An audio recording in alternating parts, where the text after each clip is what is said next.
Jadi yang pertama, yang paling kuat dalilnya begini. Nah, kalau begini sakit, nah, boleh lurus. Jadi ini lutut, ini kita di atas lutut. Yang kedua, yang ketiga di belakang.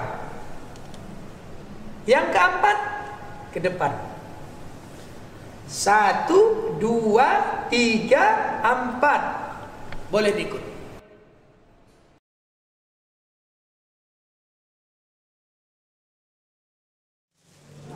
Assalamualaikum warahmatullahi wabarakatuh. Hamdan wa syukran lillah, salatan wa salaman ala rasulillah, la hawla wa la quwwata illa billah. Bismillahilladzi la yadurru ma'asmihi syai'un fil ardi wa la fis samai wa huwas samiul alim. Amma ba'du. Puji syukur hadirat Allah, salawat dan salam kita ucap dan perbanyak. Kita hadiahkan ke Rasulullah sallallahu alaihi wasallam. Mudah-mudahan salawat yang diperbanyak berbuat syafaat. Insyaallah, amin ya rabbal alamin. Bapak Ibu jamaah yang dimuliakan Allah, pada pertemuan yang lalu kita sudah menyelesaikan kajian tentang Al-Fatihah. Sedikit di ujung sebelum kita masuk ke bab rukuk. Sunnah hukumnya ketika membaca ayat setelah Al-Fatihah itu, rakaat pertama lebih panjang daripada rakaat kedua. Nah, itu yang pertama. Kemudian urutkanlah urutan ayat dalam Al-Quran itu. Maksudnya kalau mau diambil ayat yang panjang, Al-Baqarah dulu, baru Ali Imran, jangan dibalik. Rakaat pertama dibacanya Ali Imran, rakaat kedua dibacanya Al-Baqarah, itu tidak cocok. Maka dalam At-Tibyan Imam An-Nawawi, sunnah hukumnya mengurutkan surah dalam Al-Quran. Jadi kalau mau diambil yang pendek-pendek, mana yang dahulu, wal asri dulu atau qul ya ayyuhal kafirun? Nah, wal asri. Nah, dari segi urutan surah, wal asri dahulu daripada al-kafirun. Dari segi panjangnya surah, Al-Kafirun lebih panjang daripada Wal Asri. Ketika surah yang kedua itu lebih panjang daripada yang pertama, mana yang didahulukan? Mendahulukan urutan surah itu lebih utama daripada mendahulukan panjangnya ayat. Nah, jadi sunnahnya kan tadi rakaat pertama lebih panjang daripada rakaat kedua. Jadi kalau rakaat pertama 10 ayat, rakaat kedua minimal 8. Nah, jangan rakaat pertama 8, rakaat kedua tekannya 15 ayat. Nah, itu berarti tak belajar menjadi imam. Salah satu syarat menjadi imam itu alim. Alim itu paham tentang ilmu perimaman. Itu makanya dianjurkan siapa saja yang mau jadi imam, dia harus ketahui syaratnya. Pertama alim, abqah, yang ahli fikih. Kemudian setelah itu yang taat, banyak ketaatannya, kebaikannya, sedikit kesalahannya. Dibilang tak bersalah tak mungkin. Kemudian yang ketiga aqra, yang bagus bacaannya, yang banyak hafalannya, bagus pula tajwidnya. Kalau ada yang sama-sama bagus tajwidnya, yang mana didahulukan? Yang banyak hafalannya. Makanya hafiz Quran lebih menang dia. Ya awak sama Ustaz ni gak pernah menang lah, kalah terus. Awak berapa juz? Tak sampai berjuz-juz ya. Satu Quran itu ditekan dia. Nah, kemudian setelah itu yang fasih. Fasih itu berarti urutan apa? Cerita mulut. Bisa kadang fasih dalam pandangan mereka, tidak dalam pandangan kita, mungkin karena logat kesukuan. Kalau di Mandailing Allah itu udah paten kali. Di Mandailing Cuman kalau dibaca pula di Masjid Thariqul Jannah agak lain kuping mendengarnya kan gitu. Jadi di komunitas orang itu sudah bagus, mungkin di telinga kita kurang.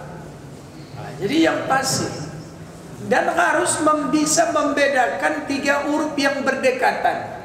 Apa itu? Dal, zal, sin. Jangan jadi sin semuanya. Idza zulzilatil ardu zilzalaha. Jangan jadi zal itu jadi sa semua. Isa sulsilatil ardu silsalaha. Bila berdekatan 2 huruf yang hampir sama, dim, dal, zal, harus beda. Idza jaa nasrullahi wal fath kullu ummatin adzal fa idza jaa. Jangan jadi ja semuanya. Fa iza za. Dia harus bisa membedakan 3 huruf yang hampir sama tapi berbeda. Sin dengan sod. Kadang-kadang ada dalam Quran itu sod dibaca jadi sin. Nah, jadi Bapak Ibu jamaah yang dimuliakan Allah, kemudian yang kuat ingatan. Salah satu syarat menjadi imam itu yang kuat ingatan. Jadi kalau tak kuat ingatan, udahlah legowo mundur ke belakang. Jangan sampai rusak sholat karena ayat berputar. Al-Kafirun. Jangan silap dengan Al-Kafirun itu, mau itu berputar. Qul ya ayyuhal kafirun la a'budu ma ta'budun wa la antum 'abiduna ma a'bud wa la ana 'abidun ma abattum wa la antum 'abiduna ma a'bud wala ana abidun ma abattum wala antum abiduna ma a'bud. Putar. Makmumnya tak berilmu pula, lakumkan lawak katanya. Nah, jadi kalau kira-kira termasuk dalam masalah ayat ini dia harus tahu mana surah yang duluan, mana yang belakangan. Nah, jangan pula nanti kepandaian. Rokaat pertama dibacanya kul auzu birabbin nas, rokaat kedua ditekannya kul wallah. Dari segi panjang benar, karena An-Nas lebih panjang daripada Al-Ikhlas, tapi dari segi urutan ayat surah itu tidak cocok. Jadi kalau umpamanya terjadi itu rokaat pertama An-Nas, minal jinnati wan nas, apa yang dilakukannya pada rokaat kedua? Kalau dibacanya di rokaat kedua itu membaca surah di atas An-Nas, Al-Falaq atau Qul Huwallahu Ahad, sebagian ulama mengatakan makruh hukumnya. Nah, jadi apa yang terjadi? Jika dia membaca pada rokaat pertama An-Nas, maka pada rokaat kedua dia harus kembali ke pangkal mushaf. Apa itu? Al-Baqarah. Minal jinnati wan nas. Rokaat kedua, amin, alif lam mim. Sebagian orang yang mendengar lucu kali imamnya, itulah yang benar. Makanya jangan pernah jadikan An-Nas itu ayat pertama, surah pertama, rusak nanti. Kenapa? Banyak yang nggak paham. Jadi bila dia terjadi kesilapan, entah menghayal, dibacanya pada rokaat pertama itu surah An-Nas, maka rokaat kedua dia harus mengurutkannya kembali kepada Al-Baqarah. Nah, An-Nas itu berapa ayat itu? 5. Nah, jadi pada Al-Baqarah dibacanya 3 ayat. Nah, biar kena 2-nya. Nah, kemudian Bapak Ibu jamaah yang dimuliakan Allah, Rasul hanya membaca, ada 2 hadis yang paling kuat, membaca ayat setelah Al-Fatihahnya pada rakaat pertama dan kedua.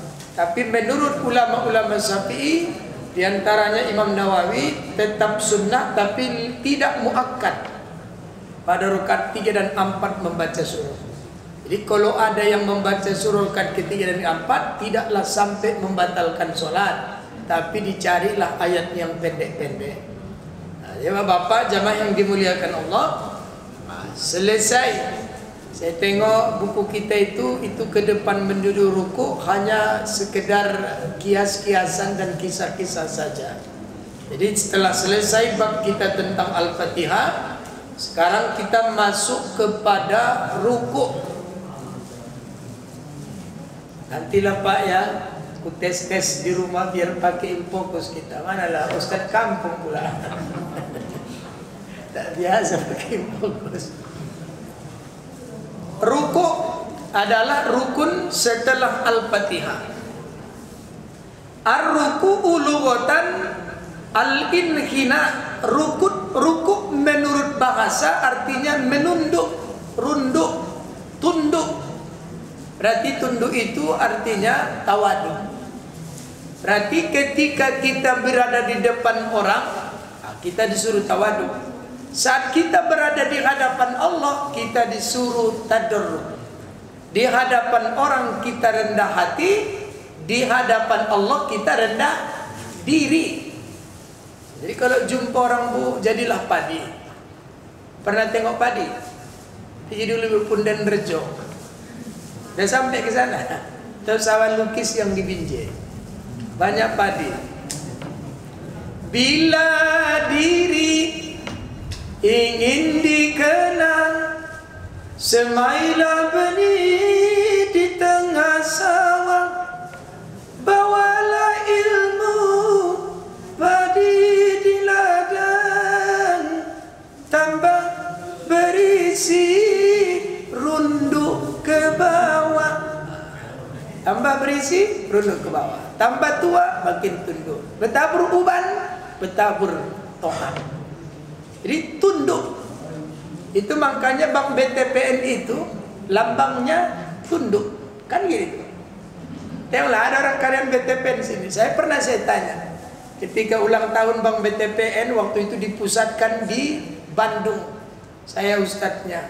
Saya tanya, kenapa ini begitu? Oh, itu lambang tunduk. Oh, baru ingat saya main karena lagu padi itu. Jadi Bapak tunduk. Jadi tunduk ini salah satu hikmah ruku itu. Tunduk itu secara zahir seakan menghinakan, padahal hikmah di balik kehinaan itu adalah kemuliaan. Khalifah Harun Ar-Rasyid dalam Fathul Alam ala Syarhi Alamas Mursidil Adam disebutkan, idza aqramar rahmanu abdan bi izzatin. Apabila Allah Subhanahu wa taala ingin memuliakan hambanya dengan maha perkarsanya, falan yaqdirul makhluqa yauman yahinu, maka sampai kapanpun tidak akan ada satu makhluk yang sanggup untuk merendahkannya. Jadi kalau Allah sudah mengangkat derajat seseorang, sampai mati tak ada yang sanggup untuk merendahkannya. Dan kebalikannya, wa man kana maulahul azizu ahana, dan siapa yang Allah telah rendahkan dalam kehidupan, fala ahadun bil izzi yauma yu'inuh, maka tidak ada satu kekuatan pun yang mampu untuk mengangkat derajatnya. Jadi siapa yang telah diangkat Allah derajatnya, tak ada yang sanggup merendahkannya, dan siapa yang telah direndahkan, tak ada yang sanggup untuk mengangkatnya. Maka dirasakanlah ruku itu. Jangan ruku-rukuan. Betul-betul ruku, betul-betul tadarruk, betul-betul menunduk, betul-betul menghinakan diri. Sehebat apapun kita di hidup ini, ketika udah jumpa sama Allah, rendah diri. Banyak duit, jumpa ruku, rendah diri. Karena orang kaya ini kan nggak akan mau dia ruku begitu di depan orang, kan hina kali rasanya. Tapi ketika dia di depan Tuhannya, sehebat apapun dia, rendah kau. Maka rasakan ruku itu betul-betul untuk tadarruk, menghinakan diri di hadapan Allah. Jadi jangan ruku-rukuan. Nah, kalau yang saya bilang dulu sama dengan sujud, jangan angkat kepalamu sebelum kau rasakan tertumpah darah itu di otakmu. Gimana merasakannya? Enggak. Kalau udah berat kepala nih, angkat. Nabi juga berpesan, inna mimma yurisul khusu'a itolatar ruku'i was sujud. Salah satu cara melahirkan khusyuk dalam sholat, lamakan rukukmu, panjangkan sujudmu. Kayak mana caranya? Tak ada cara yang terbaik kecuali dengan memanjangkan kuantitasnya. Jadi berapa tasbih yang dibaca?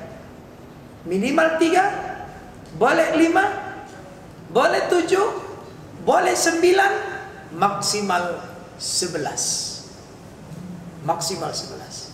Tapi untuk imam jangan sampai 11. Mengupat makmum. Karena apalagi siang, lama ini habis bisnis ini, habis bisnis. Keadaan. Jadi banyak sahabat tuh yang sholatnya kepelamaan ditegur Nabi. Ada pula gara-gara tegur Nabi, Imam Ibnu Mas'ud asal sholat cepat-cepat kali. Maka imam tuh harus tahu sholatnya sholat apa, siapa di belakangnya. Kalau sholat isya kan nggak ada mau dicari lagi. Boleh panjang-panjang. Panjang-panjang lah.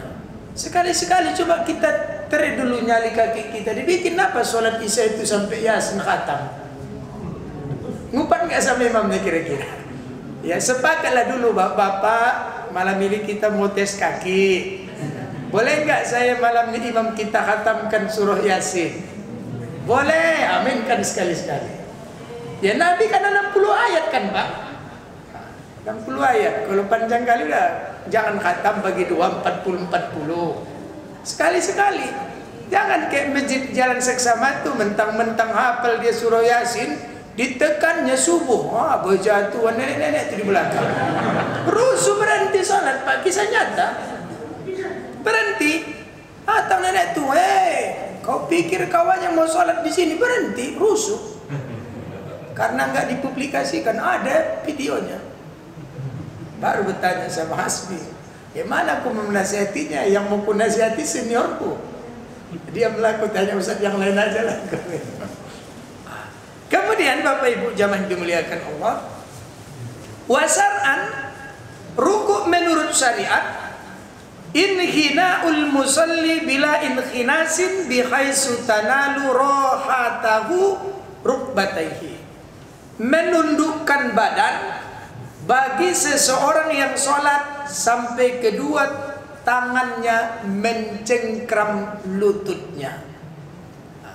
Lamanya semana? Secepat-cepatnya seukuran tasbih. Apa itu tasbih? Subhanallah. Itu paling aspal, itu paling rendah. Nanti kita tengok berapa versi hadis Nabi tentang kaifiat ruku itu.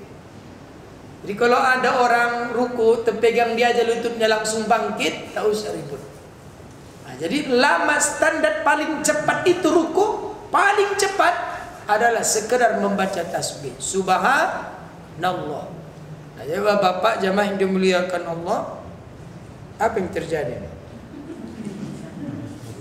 Bukan, kurasa tertekan ku mati ya. Kemudian dalil diwajibkannya ruku. Dalam hadis riwayat Bukhari disebutkan summarka hatta tatma'inna raki'an. Kemudian rukuklah engkau kata Nabi sehingga engkau benar-benar ruku. Jangan ruku-rukuan. Maka Imam Ghazali menambahi tomak-ninah itu menjadi rukun. Jadi bukan sunnah tomak-ninah, supaya orang betul-betul ruku, betul-betul berdiri, betul-betul baca ayat, betul-betul sujud, jangan sujud-sujudan. Jadi disebutkan oleh Nabi summarka hatta tatma'inna raki'an. Ini hadisnya panjang. Ketika Nabi habis sholat, datang seorang sahabat masuk ke masjid, sholat dia. Setelah itu datanginya Nabi, kata Nabi, ulang sholatmu. Ya, ulang sholatmu karena engkau belum sholat. Diulang nah. Setelah itu datanginya Nabi, ulang sholatmu. Fa innaka lam tusalli, karena sesungguhnya engkau belum. Sampai 3 kali. Akhirnya datanginya menyerah lagi, ya Rasulullah alimni.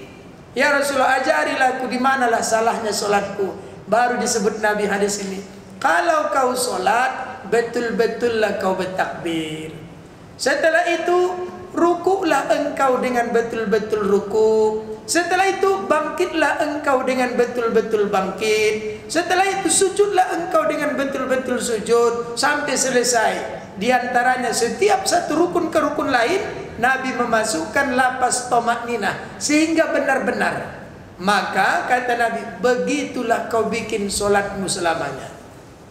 Jadi jangan solat-solatan. Kayak manapun hebatnya acara kita, betul-betul enggak lamanya solat zuhur tuh, Bu. Ada orang sholat zuhur sampai 15 menit. Udah kalah di masjid Haram aja nggak sampai 15 menit. Kalau ada sholat zuhur 15 menit udah hebat kali, luar biasa ini.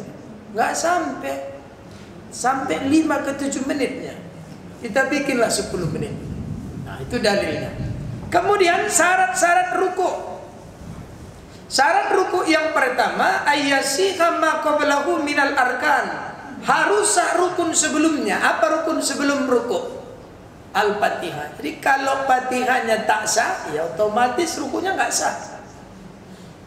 Apa syarat-syarat Fatihah itu? Minimal 8 secara singkat. Pertama, tertib antara satu lapas dengan lapas yang lain. Alhamdulillah, barulah Malik. Jangan dirubah-rubahnya.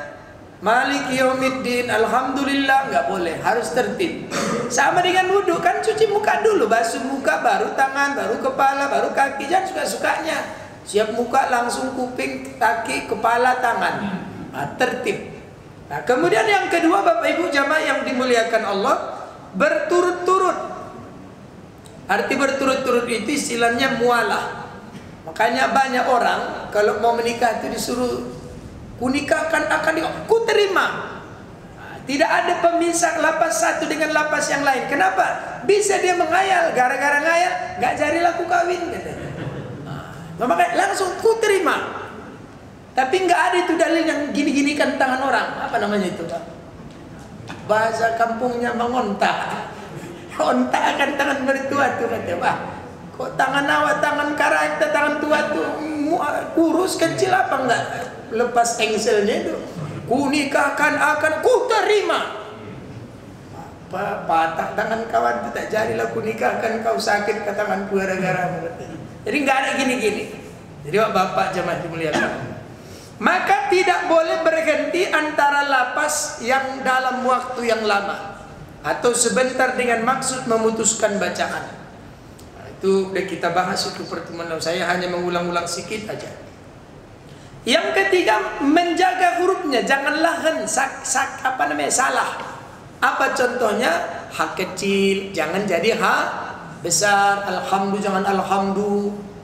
Kemudian apa lagi? Ha kecil jangan diganti huruf ka. Alhamdulillahirabbil alamin. Alhamdu alamin, jangan ngalamin. Iyaka betul-betul bertasdid. Walad jangan ta tapi dot, walau jangan walad. Ya, walad, walau, walad, walau. Kemudian an'am jangan an'am. Siratal ladzina an'am, enggak ada situ an'am. An'am bukan an'am. Itu misalnya. Maka disebutkan oleh Nabi dalam hadis riwayat Bukhari, annalaki minal ajri ala qadri. Sesungguhnya pahala yang diperoleh seorang hamba dalam solatnya seukuran kesungguhan dia menggapainya.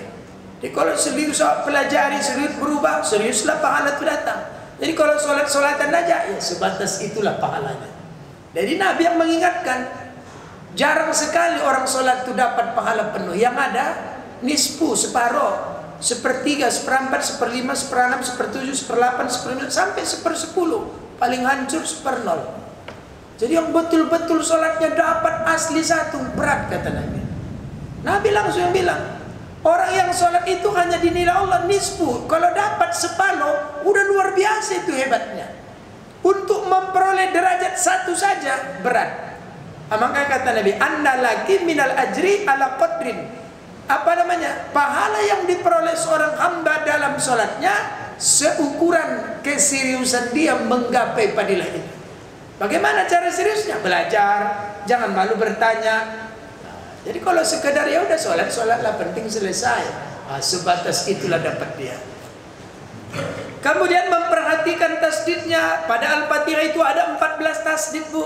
Satu aja hilang, batal sholatnya. Kemudian harus membaca semua ayat dalam Al-Fatihah, termasuk Bismillah dalam paham Syafi'i dan Ahmad.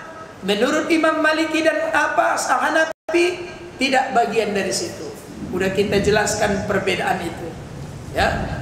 Kemudian yang keenam, surah Al-Fatihah harus dibaca ketika berdiri. Dulu sudah saya sebutkan 2 rukun yang wajib dibaca berdiri. Apa itu?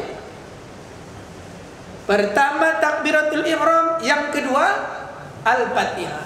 Jadi yang 2 ini wajib membacanya berdiri.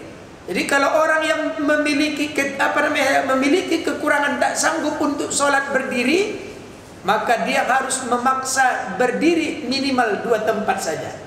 Allahu Akbar pertama namanya takbiratul ihram dan Al-Fatihah. Jadi berdiri dulu.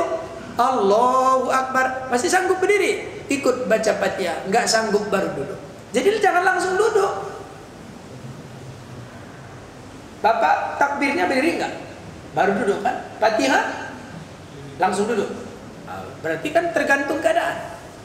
Kalau Bapak masih sanggup berdiri, setelah berdiri masih sanggup baca Fatihah, masih sanggup aku berdiri baca Fatihah, berdiri, setelah itu baru duduk. Kalau enggak sanggup, ya setelah takbir langsung duduk. Langsung duduk. Kemudian yang ketujuh, seluruh bacaan Al-Fatihah harus didengar oleh dirinya. Ingat, ayusmi anafsahu hurufah. Suara Al-Fatihah itu hanya didengar oleh kupingnya, bukan kuping tetangganya. Jangan mulut tuh lebar-lebar kali ke depan. Bismillahirrahmanirrahim. Alhamdulillah. Hilang khusyuk itu gara-gara bibir kawan itu. Jadi yang didengarnya kuping dia yang perlu mendengar, bukan kuping orang. Itu yang harus didengar. Kemudian di antara ayat Fatihah itu tidak dibolehkan diselingi dengan zikir-zikir lain. Misalnya Allahu Akbar, Bismillahirrahmanirrahim, Subhanallah walhamdulillah wala ilaha illallah, Ar-Rahmanir-Rahim, Ya Hayyun Ya Qayyum. Enggak boleh. Kecuali berdoa. Kalau berdoa enggak baca Fatihah enggak masalah. Ingat, aku kasih faedah, manfaat amalan. Kalau dia sholat, satu rukun ke rukun lain diselingi dengan takbir. Allahu Akbar, Fatihah ayat. Allahu Akbar, ruku. Mau berdiri, sami Allah. Berarti satu rukun ke rukun lain, pemisahnya adalah takbir. Kalau berdoa, satu doa ke doa lain, usahakanlah pisah dengan sholawat.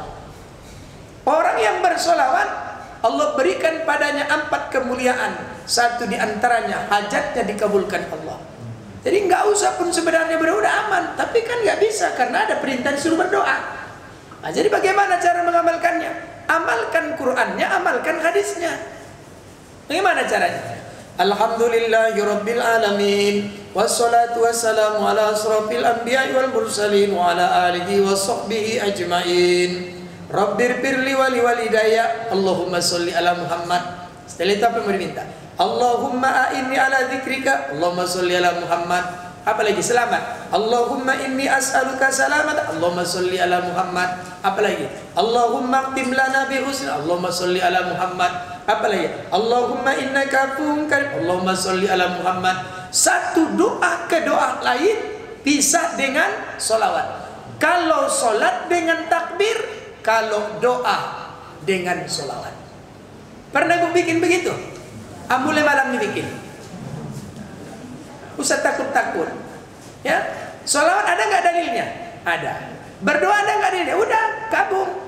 Berdoa itu perintah Allah, bersolawat itu karena kata Allah, sesungguhnya doa seorang hamba itu, innad du'a la yas'udu syai'. Sesungguhnya doa seorang hamba itu sedikit pun gak sampai kepada aku, kata Allah.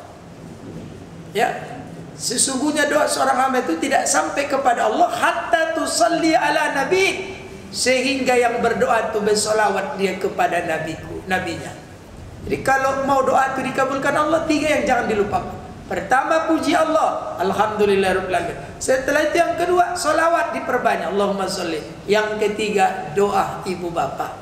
Kenapa mesti ridho bapak? Ridho Allah di atas ridho orang tua. Murka Allah juga di atas murkanya. Puji Allah, puji kekasihnya. Jangan lupa kunci ridho itu ada pada orang tua. Alhamdulillah, Allahumma Rabbir firli, baru ABCD. Coba diamalkan itu. Jangan pula kita minta sama Allah tuh ada butuh. Kita kan mau marah kita sama orang begini. Allah, kau kalau udah ada butuh kau baru kau datang padaku. Kalau udah ada hajat kau barulah aku kakakmu. Kalau udah ada sesuatu baru kau berkunjung ke rumahku. Kalau tidak tak kau ikut aku. Mari bu neng orang kayak gitu. Bagaimana ibu dengan Tuhan? Ibu pun samanya dengan Allah. Kalau lagi gundah baru melapor. Kalau lagi senang di mana Allah dibikin. Kan gitu kan bu? Maka dibalikkan kayak gitu. Kalau kau pun benci melihat kelakuan orang yang begitu padamu, bagaimana kira-kira Tuhanmu memenang kelakuanmu? Kau hanya datang padanya saat kau butuh, tapi saat kau senang kau berpaling darinya. Udah ada butuhnya menangis-nangislah tahajud. Kau udah kempes belakang tuh mau sholat duha ditekan langsung 16 rakaat. Biar banyak. Kenapa? Dalam pandangan dia sholat duha menyuburkan rezeki. Jadi dibalik. Nah, jadi ibu bapak jangan dimuliakan Allah. Awak tak suka nengok orang begitu. Seakan pun janganlah bikin begitu pada Tuhan. Ada nggak ada hajat? Ya sekali-sekali nggak bisa tiap malam. Absen wajahlah di hadapan Allah. Nah, jam-jam 2 malam absen dulu. Wa minal laili fatahajjad bihi nafilatan lak. Nafilatan lak bu. Orang yang tahajud tuh bibirnya didengar orang. Kalau ada anak nggak patuh pada orang tuanya, suruh ayah emaknya tahajud. Kalau ada bini nggak patuh pada suaminya, tahajud bapak. Kalau ada suami nggak patuh, langsung. Jadi ibu tahajud. Yang lebih hebat lagi tahajud ini kan Allah yang bilang. Asa ayyab'asaka rabbuka maqaman mahmuda. Diangkat Tuhan derajatnya maqaman mahmuda, tempat yang terpuji. Bukan hebat dia. Usah cerita duit di depannya. Sekali seminggu pun belum tentu dapatnya duit. Usah cerita jabatan, tak ada. Usah cerita harta, bayar baju pun susah. Tapi apa yang dimilikinya? Kenapa setiap dia bercakap didengarkan orang? Kenapa lebih terkenal nama dia daripada namaku? Pasti ada sesuatu yang membuat dia berdaya guna. Hanya khairun nas anfa'uhum linnas. Manusia yang terbaik adalah orang yang menjadikan dirinya berdaya guna untuk orang lain. Mati itu kan dibagi 4. Besar hidupnya, besar matinya. Nabi Muhammad pernah nengok Nabi Muhammad, tapi nggak ada orang tak menangis kalau berada di depan makamnya kan bu. Nah, yang kedua, besar hidupnya, kecil matinya. Pejabat, ketika dia menjabat, semua orang kenal sama dia. Waktu mati tengok, jangankan mati, belum mati pun tak diingat orang lagi. Nah, kecil hidupnya, besar matinya, itulah walokot. Walokot itu tak ada harta, tak ada ini, tak ada. Tapi apa yang dimilikinya bu? Innalillahi, diumumkan dari masjid. Belum lagi habis kawan temu, udah sampai dia ke rumah duka. Apa yang mau kubantu? Angkat kursi, bentang ambal. Tak perlu diperintah-perintahkan. Kalau ada orang yang pesta, siapalah mengundang? Udah siap, saya mengundang Jailani sana, jalan sana, jalan satu komplek aku yang menyalami semuanya. Kalau wirid Yasin, yang bawa Yasin sana, ala udah biar aku wal awal wal tengah wal ujumu. Besok wak lokot tu mati, kira-kira apa yang terjadi? Oh iba ya, kalau hidup lagi wak lokot, itulah dia. Kecil hidupnya, besar matinya. Janganlah nomor 4. Udah kecil hidupnya, kecil mati. Udah hidup menyusahkan, mati didoakan orang. Innalillahi, telah mati wak bandit. Misal, ini kan terlalu parpur gara-gara. Telah mati wak bandit, datang orang rasain, ada yang syukurin, ada lebih. Dia udah nggak ada ingatnya. Siapa yang malu bu? Siapa yang malu?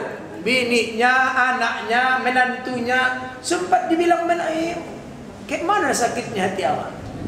Makanya ingat itu. Tak sanggup awak bikin baik, minimal jangan bikin salah. Ibu, malam ini kok ramai kali datang, nggak nonton Mas Al. Hah? Bagus, Mas Al juga ditengok. Aku Mas Al juga, Bu. Al Mawardi. Kan Al juga kan. Kemudian apa syarat rukun yang kedua? Allah yaksida bihi ghairuhu, tidak bermaksud dengan rukuk tersebut untuk rukuk selainnya. Jadi gini, aduh nggak enak ini apanya, karena pinggangnya nggak enak, diniatkannya rukuk itu dilama-lamakannya biar enak pinggangnya. Ada boleh. Dia harus meniatkan bahwa rukuk itu bagian dari sholat. Sambil dia rukuk, sambil enak pinggangnya, itu sah hukumnya. Jadi yang diniatkannya adalah rukuknya bagian, bukan rukuk untuk pinggang yang sakit. Kemudian yang ketiga, ayat ma'inna fihi, harus tomakninah secara yakin. Apa pengertian tomakninah itu? Sukunul a'dai fi mahalliha biqadrin subhanallah. Tomakninah itu adalah diamnya anggota badan sejenak seukuran yang lebih untuk membaca subhanallah. Allahu Akbar ruku', subhana rabbil azim wa bihamdi, subhana rabbil azim wa bihamdi, subhana rabbil azim wa bihamdi. Membaca 3 kali ini sebenarnya disebut dengan tomakninah. Dan disebut tomakninah, cuman kan tadi ada hadisnya, panjangkan. Minimal kalaupun mau baca 3, udah membaca 3, coba tenangkan lulu badan itu sejenak. Baru Allahu Akbar. Itu lebih nikmat, Bu. Lebih nikmat itu terasa. Memang harus dilatih. Jadi kadang kalau kita sholat sendiri tidak ikut berimam, imam ini kan ada yang lambat. Kalau awak suka lambat, sholat awak dengan imam itu kenapa? Bisa tenang. Ada imam yang cepat-cepat.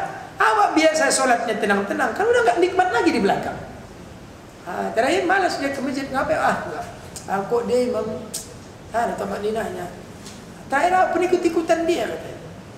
Jadi Bapak Ibu jamaah dimuliakan Allah, dilatih di rumah pelan-pelan. Kemudian yang keempat, ayyan haniya bihaitsu tanalu rahatahu rukbataihi wa illam yad'uhuma bil fi'li.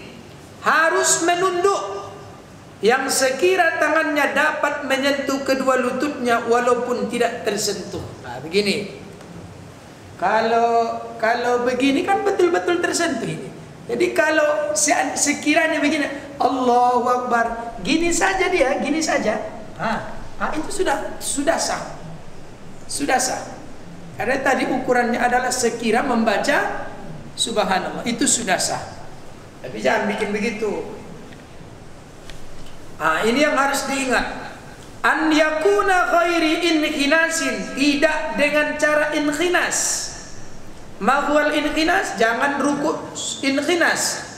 Ayyuta ti'a azizatahu wa yarfa'a ra'sahu wa yuqaddima sadrahu. Merendahkan pantat, kemudian mengangkat kepala, memajukan dada. Bagaimana sujud inkhinas itu? Rukuk inkhinas.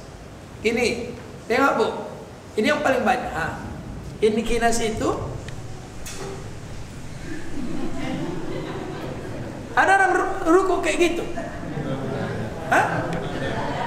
Ada Pak? Kalau karena sakit lain lah. Ya kan disuruh nengok itu, bukan nengok ke atas disuruh. Ininya nggak lurus.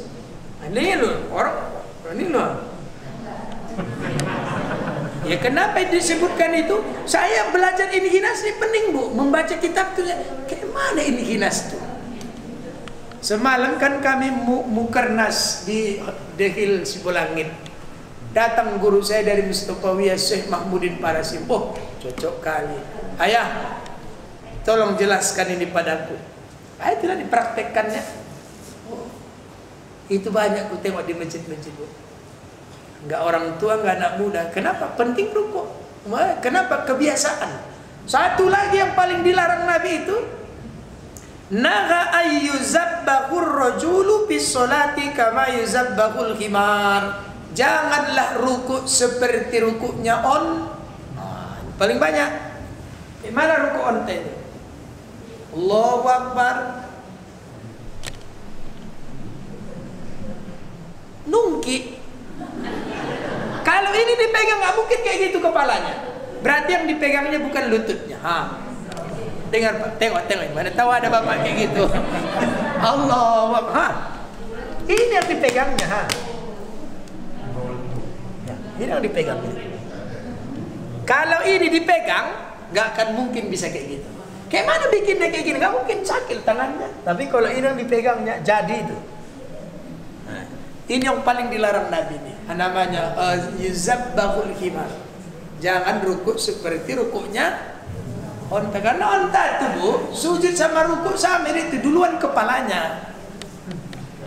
Duluan kepala itu maksudnya tangannya nyorong. Dia nungki dulu. Bukan begini dia ke belakang, tapi ke depan dulu. Kalau dia tahu kali lah saya. Udah 4 kali aku Bu berpose di atas onta. Kalau ini aku 100% benar lah. Mau nantang pun jadi, mau ditunjukkan videonya pun masih disimpan. Jadi cara dia menaikkan pasiennya, tundukkan dulu kakinya ke depan, kaki depannya itu diginikannya, baru kita naik. Nanti kalau mau dia menurunkan kita gitu juga. Memang diajarkan orang Arab tuh suruh sholawat awal, sholawat di kupingnya dilus-lus. Kalau tidak, nanti kita turun enak aja itu Bu, diginikan begitu. Lumayan juga itu, patah juga itu. Ya sama dia pelan, sama udah tercapai itu. Gak usah pikir-pikirkan onta lah, penting jangan kayak onta itu aja. Jadi Bapak jamaah yang dimuliakan Allah,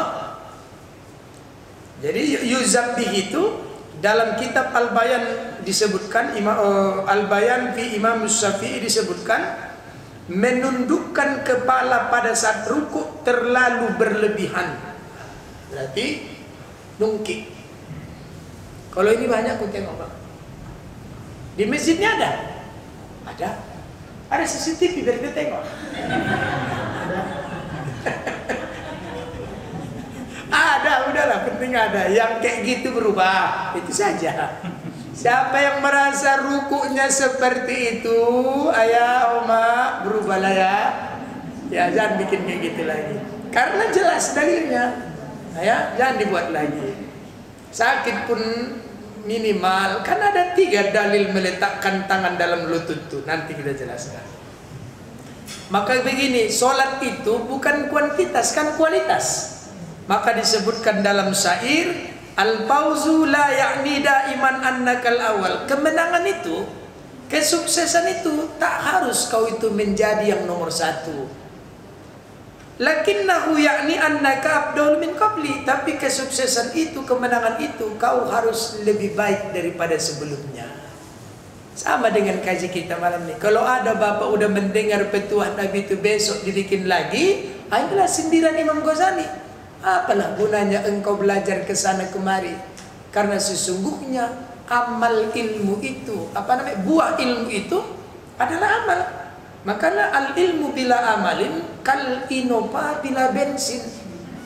Ilmu yang tak diamalkan seperti inopa tak. Jadi inopa itu ilmu, bensin itu amal. Untuk apa berilmu kalau tak beramal? Jadi silapnya aku berakhir. Kalau begitu enggak aku bikin lagi. Dan ingat, merubah kebiasaan itu berat. Sama dengan yang aku bilang sama ibu, masalah telekung yang di sini. Jangan dibikin di sini. Setiap mau sholat diingatkan. Setiap mau sholat diingatkan. Ada yang gondok, ada juga bayar. Udah betang-tang, udah.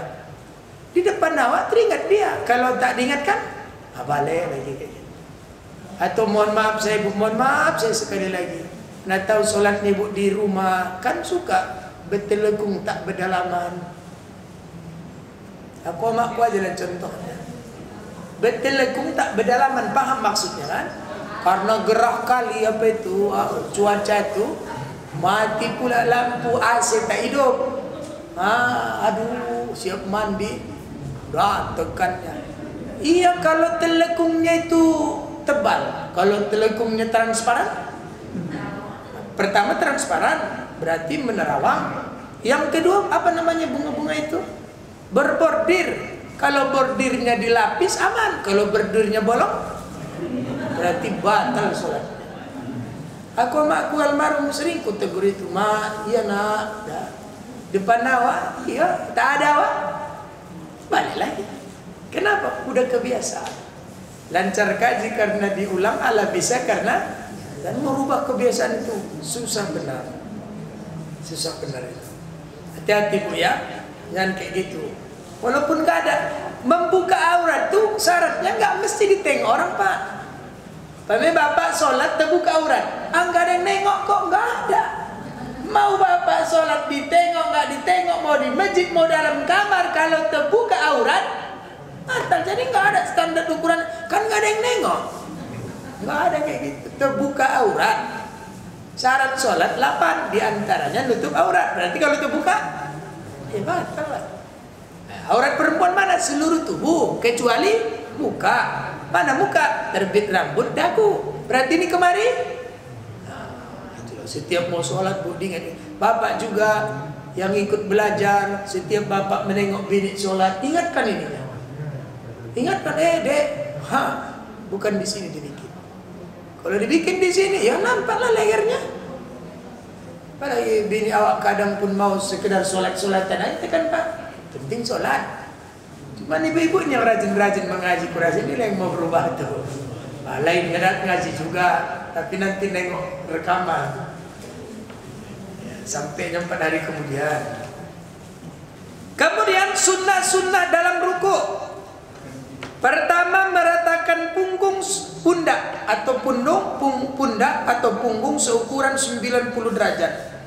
Karena dari Anas bin Malik, kana idza raka'a law ju'ila ala zuhrihi qad hamain lastaqarra min i'tadalihi.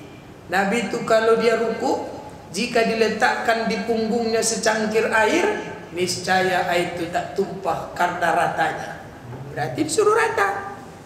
Enggak wajib ya, sunnah ini masuk kategori sunnah.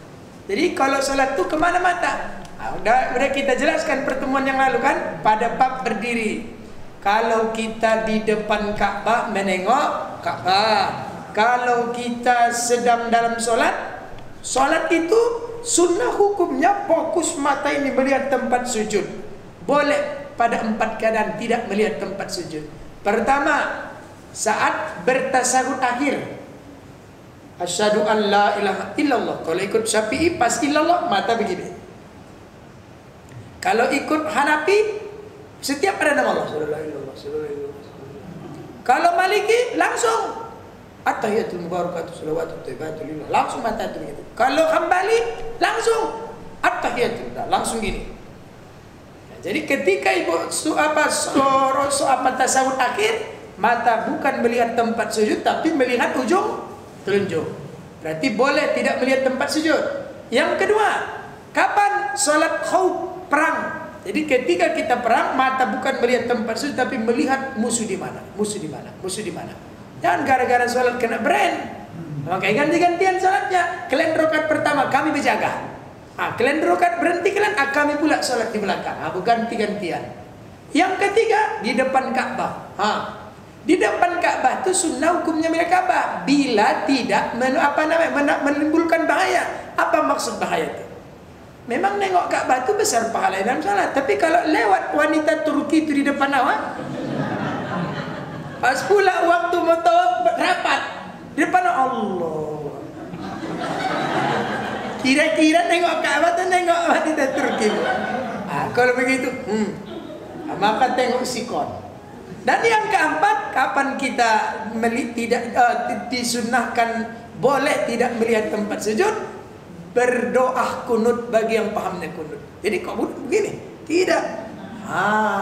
Kenapa begini? Annaha al-qiblatud doa. Karena kiblatnya doa itu adalah langit. Ada bapak-bapak sini ku perhatikan asal berdoa hebat kali cara.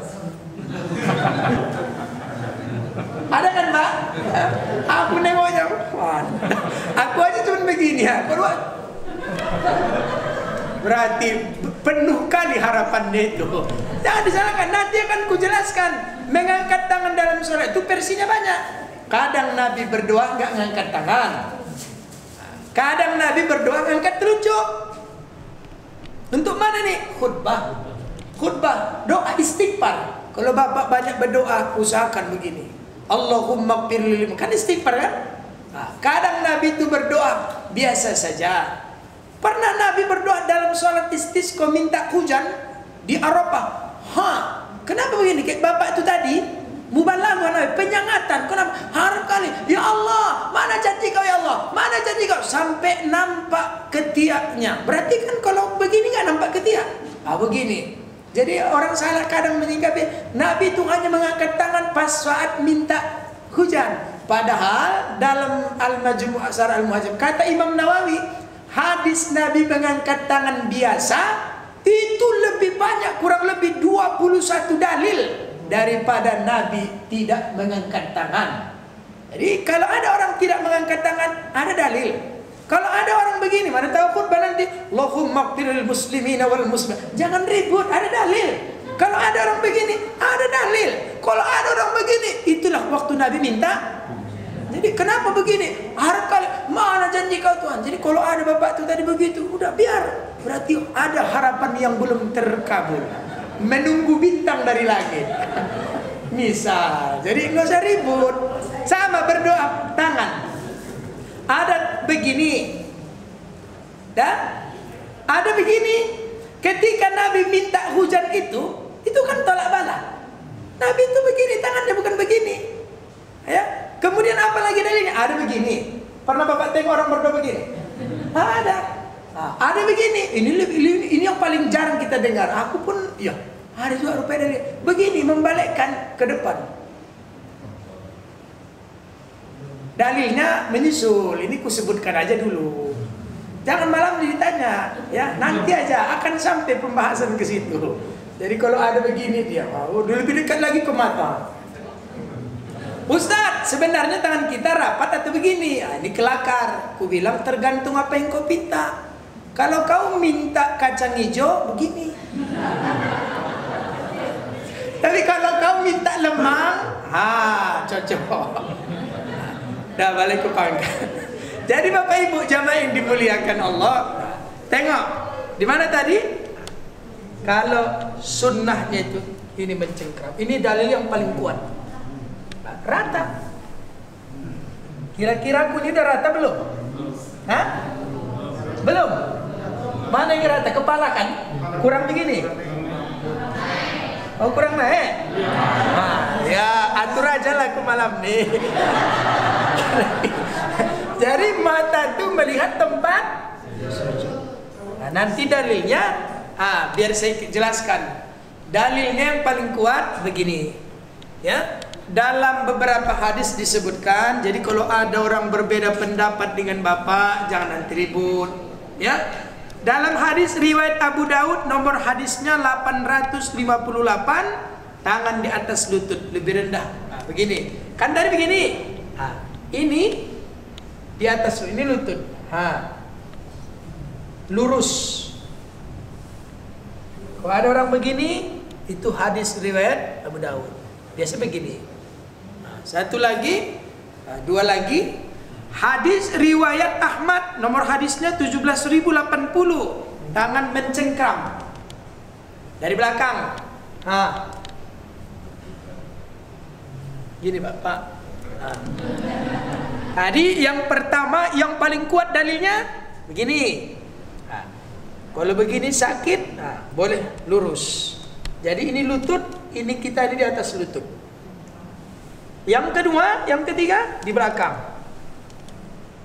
Yang keempat ke depan. 1, 2, 3, 4. Boleh diikut. Ya boleh diikut. Kalau masalah rata tak rata, itu keadaan tubuh bapak lah itu. Diratakan sakit pinggangnya gara-gara itu.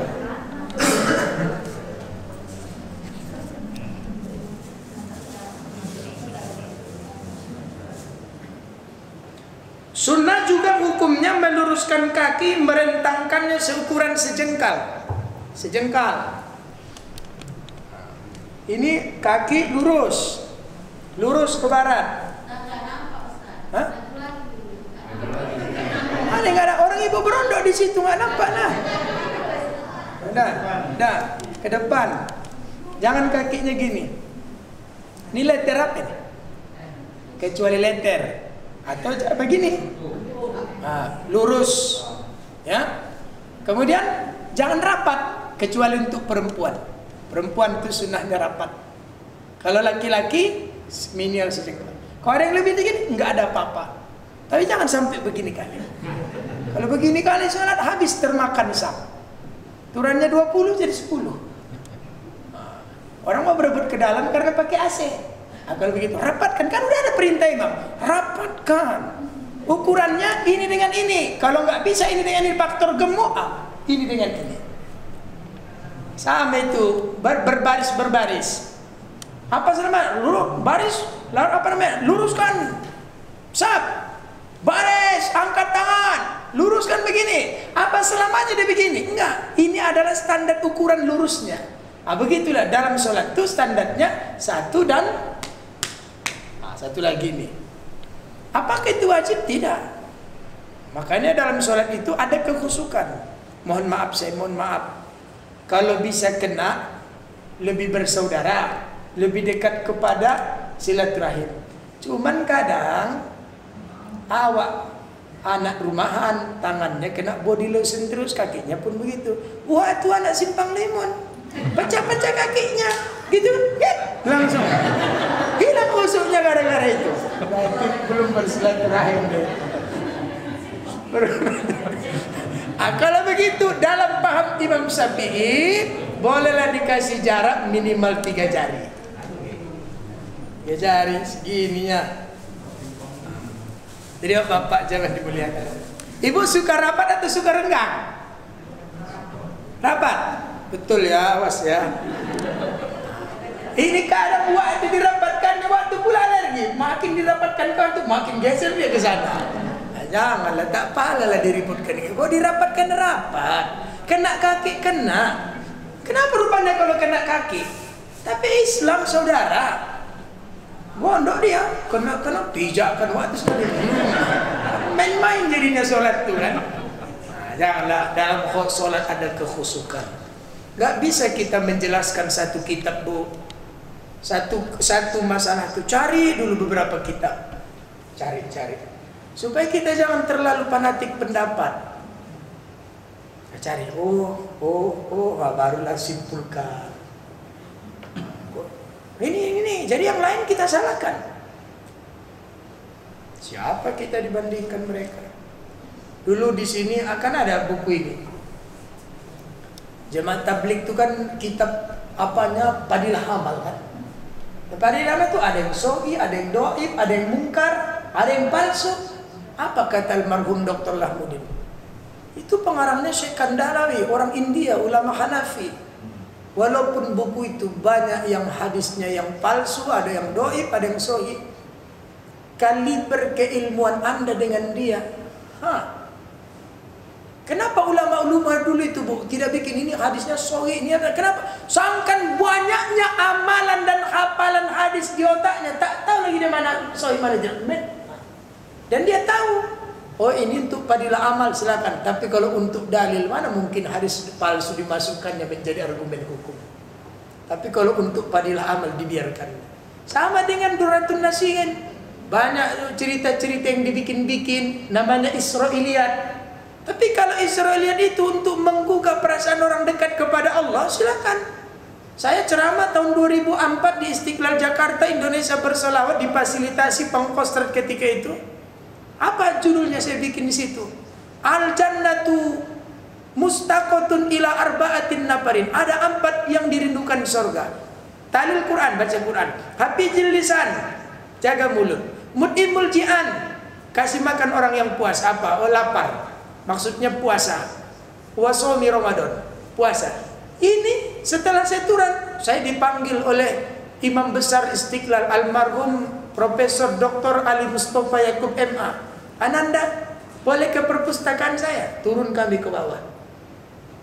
Dikasihnya buku dia, kurang lebih 300 sekian halaman. Apa judulnya? Hadis-hadis bermasalah yang sering diamalkan orang. Ditanda tangannya. Dia nggak mau menegur saya, bukunya aja dikasihnya sama saya. Disitulah ku baca, rupanya hadis yang ku ceritakan di depan TV Antv itu hadis yang doib, hampir mendekati palsu. Tapi apa yang diceritakannya? Walaupun hadis ini palsu, coba tengok. 4 yang dirindukan oleh surga. Baca Quran. Kira-kira orang pembaca Quran dirindukan surga enggak? Ya dirindukan. Yang menjaga mulut dirindukan surga enggak? Dirindukan. Yang memberi orang lapar makan dirindukan surga enggak? Dirindukan. Yang puasa Ramadan dirindukan surga enggak? Dirindukan. Hadisnya mendekati mungkar, dia tidak boleh dijadikan dalil hukum. Tapi kalau untuk sugesti boleh. Aku kok udah tahu, aku pula itu tak mau lagi dijelaskan di dalam buku itu dari sianu ke sianu nggak jumpa ke Nabi. Jadi ada satu periwayatnya disebut kazib, berbohong. Dibilangnya jumpa dengan sianu, padahal duluan kawan tu mati, dia belum lari, belum mati, belum lahir. Aku sama ini jumpa, Bapak ini dibilangnya jumpa sama anak tu yang di sudut. Berapa generasi yang dilewatinya? Padahal kawan tu udah mati, dia belum lahir. Batal itu. Jadi penelitian itu sampai situ. Dan ulama-ulama hadis itu mengumpul hadis itu telitinya subhanallah. Misalnya Imam Bukhari. Kan orang bilang, kenapa Imam Syafi'i enggak mengambil hadis dari Imam Bukhari? Inilah tak baca sejarah itu. Imam Bukhari itu di bawah, Imam Syafi'i itu di atas. Kayak mana dia mau mengambil hadis kawan belum lahir?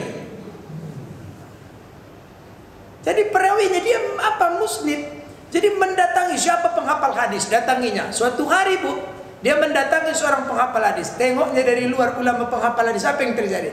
Dia makan ikan, dagingnya dimakannya, durinya dikasihnya sama kucing. Apa kata Imam Bukhari? Ini ulama tak adil sama binatang. Pulang dia tak jadi diambilnya hadis kawanku. Begitulah selektifnya. Kenapa? Ibu bapak biasa nggak makan kayak gitu? Daging dimakan, tulang. Berarti tak adil juga ibu ini. Tak adil sama binatang. Imam Bukhari langsung pulang. Tak mau dia ngambil hadis. Kenapa? Enggak adil ulama yang satu ini sama binatang. Jadi mencari ulama-ulama yang begitu, ya Allah. Ulama besar Sumatera Utara, Syekh Sihabuddin.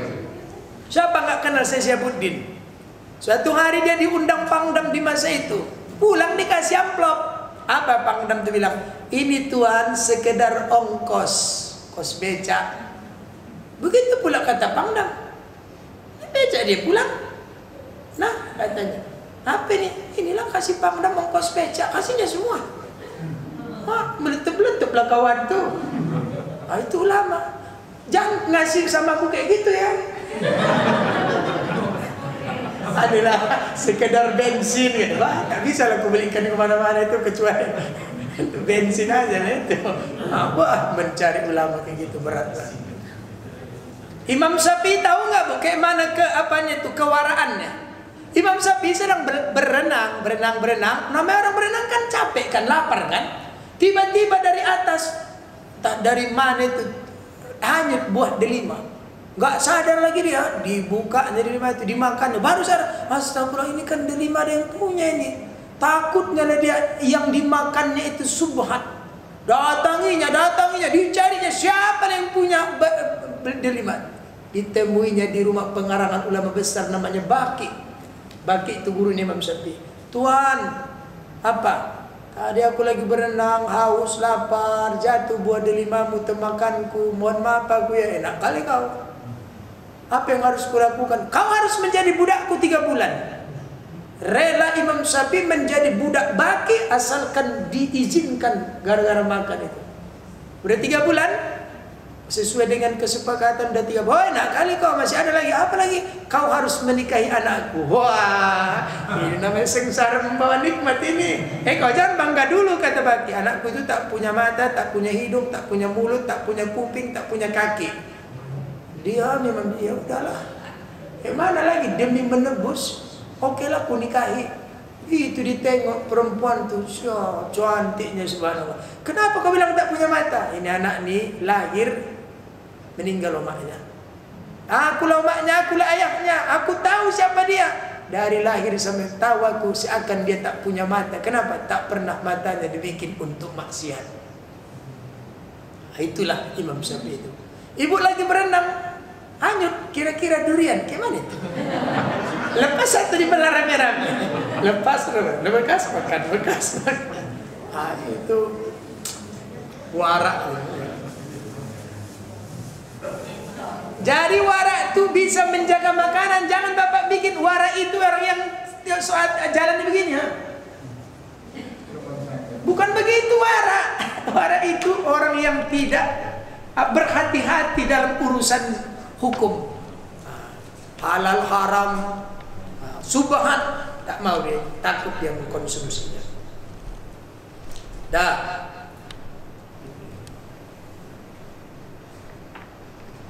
Tadi sudah kita jelaskan, memegang lutut dengan kedua tangan, membuka jari. Diginikan ya, apa namanya ini? Dicengkram, namanya cengkram kan Pak?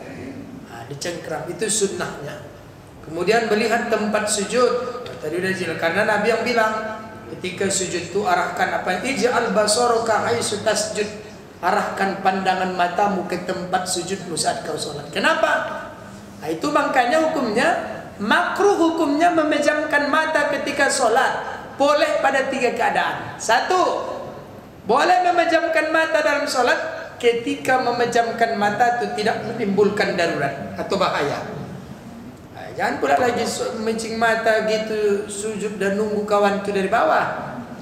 Jadi kira-kira aman picing. Yang kedua, jika memejamkan mata itu mampu melahirkan khusyuk, pejamlah. Dan yang ketiga, irsalun nazari. Boleh memejamkan mata jika memejamkan mata itu dapat menjaga liarnya mata. Jadi kalau sholat itu kan mau tengok-tengok gini-gini. Jadi kalau nak gini aman. Jangan semua ditengok ya. Dah selesai.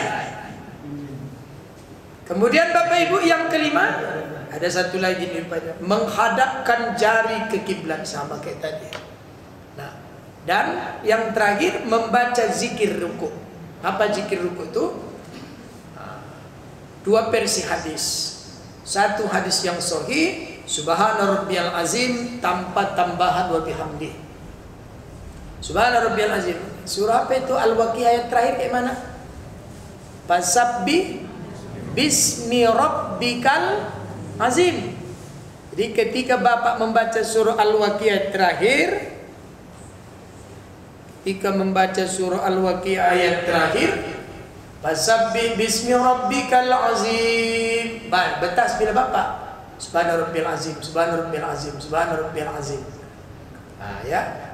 Yang orinya subhana rabbiyal azim. Kenapa ada orang baca subhana rabbiyal azim wa bihamdi?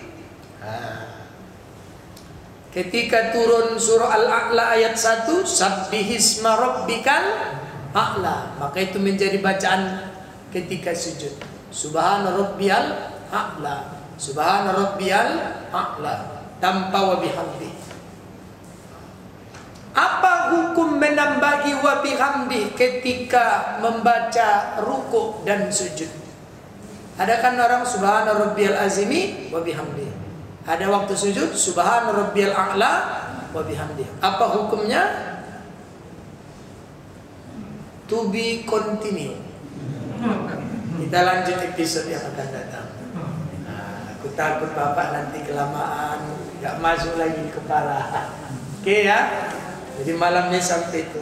Yang akan datang apa hukum menambahi lapas wa bihamdi. Subhana rabbil azim, subhana rabbil a'la wa bihamdi. Ada enggak dalilnya? Atau hanya dibikin-bikin aja itu tanpa dalil biar kita tinggalkan? Insyaallah pertemuan selanjutnya akan kita jelaskan.